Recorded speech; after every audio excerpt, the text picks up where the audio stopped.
на битката при Въркели. 20 юли 792 година.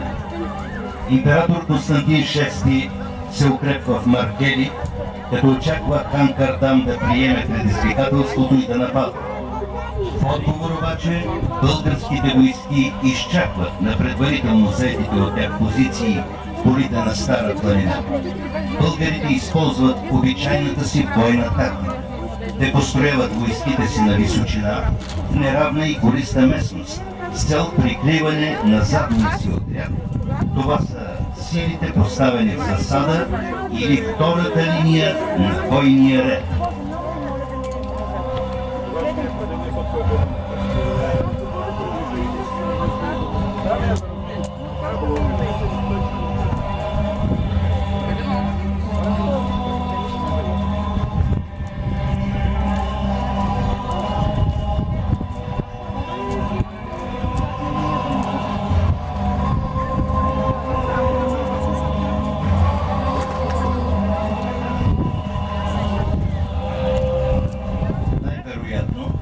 Подмамени при хитростта на българите, римляните, ромеите развалят своя строй.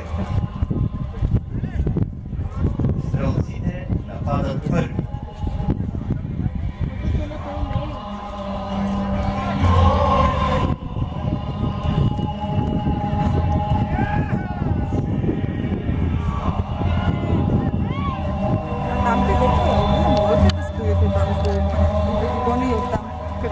Огън е там. Там. Тук където виж, стрели хвърля. Разбираш? Тук ако не минаваш. А те казаха, че са колежки някакви. Такива се казаха. Те са Казаха там стоят. Всичко друго, което е, не виждам някакво. Дечиците, нека си останат. Айде,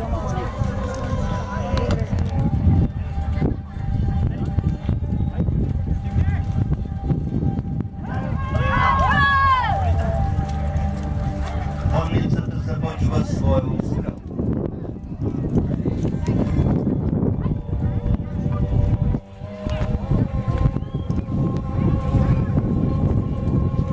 В този момент проличава майсторството на конниците стрелци, които могат да обстрелват едно след друга, изключително бързо 3 стрели.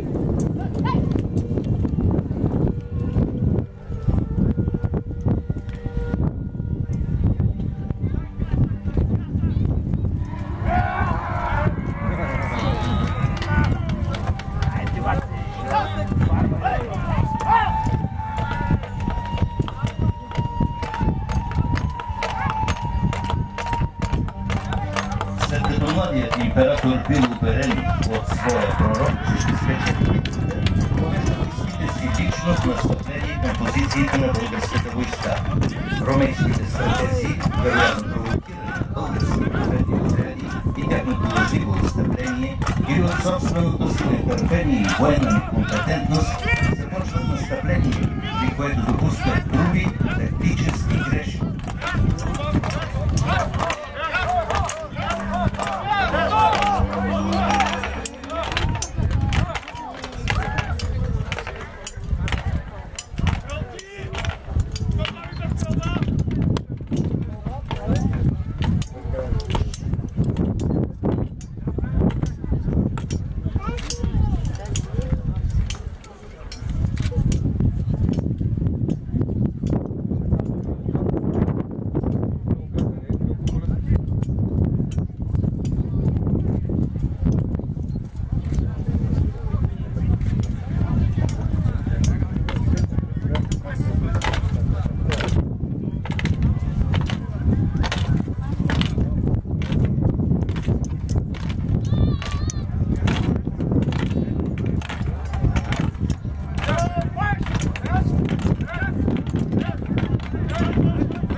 Когато постигат известно превъзходство, изразяващо се в изтощение на противника, значителни загуби в жива сила и нарушават на бойния ред, българите смело влизат в бой с цел пълен разгром на врага и обръщането му в бегство.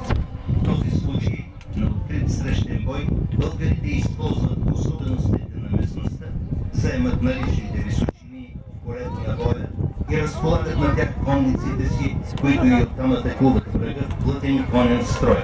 В битката ромеите атакуват противник, застанал на по-висока и предварително подготвена позиция. В боя са вкарани не само крилата на ромейската войска, но и центъра, който по принцип воюва на едно място и напредва или отстъпва в непроменен плътен боен ред.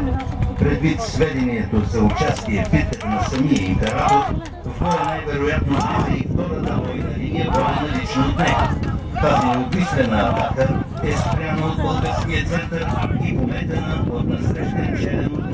Ромейската войска е лишена от резерв и не може да се прегрупира. Българската войска обхожда крилата и разбива втория боен ред на ромей. Третият боен ред на ромейската войска, който изпълнява роля по охрана на лагера и тил, вероятно се оказва твърде слаб да спре българското настъпление и също е разбит.